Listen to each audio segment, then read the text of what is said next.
آپ کی سوچ بہت سے دوسرے علماء سے مختلف ہے. ان اے وے یور تھنکنگ از ماڈرن.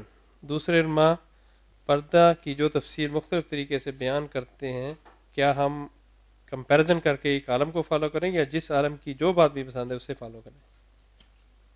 آپ اپنے آپ کو ایجوکیٹ کریں.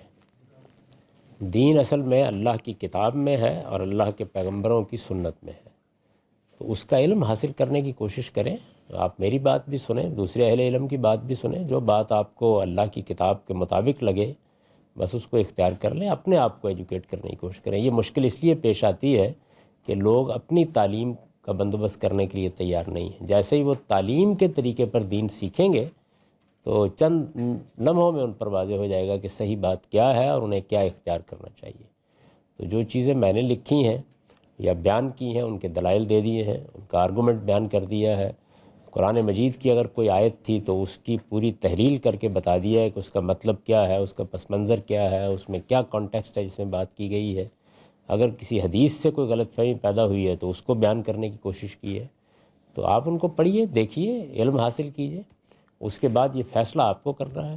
اور کبھی اپنے آپ کو کسی ایک جگہ پہ بند نہ کر لیں، کیونکہ اب کوئی پیغمبر نہیں آئے گا. آخری حجت اللہ کے رسول محمد الرسول اللہ صلی اللہ علیہ وسلم تھے. عبادت صرف اللہ کی کریں، عقیدت صرف ان سے رکھیں، باقی سب اہل علم سے استفادہ کریں، ان سے ملیں، ان سے پوچھیں. میرے نزدیک یہ کوئی 10-15 مسائل ہیں جن کے بارے میں آپ زیادہ اختلافات دیکھتے ہیں. اگر تھوڑا سا وقت نکال کر آپ ان اہل علم سے مل لیں، ایک کی بات دوسرے کے سامنے رکھ کے اس کا کرٹیسزم سن لیں، جو چیزیں انہوں نے بیان کی ہوں ان کو پڑھ لیں، تو آپ بالکل واضح ہو جائیں گے. ہم چاہتے یہ ہیں کہ کوئی پکی پکائی چیز ہمارے سامنے رکھ دی جائے، تھوڑی سی آپ کو ایفرٹ کرنی ہوگی تو انشاءاللہ آپ سمجھ جائیں گے اس بات کو. یہ کوئی مشکل معاملہ نہیں ہے، لیکن یہ ایفرٹ ضرور کریں، دین کو سمجھنے کا عمل شروع کریں.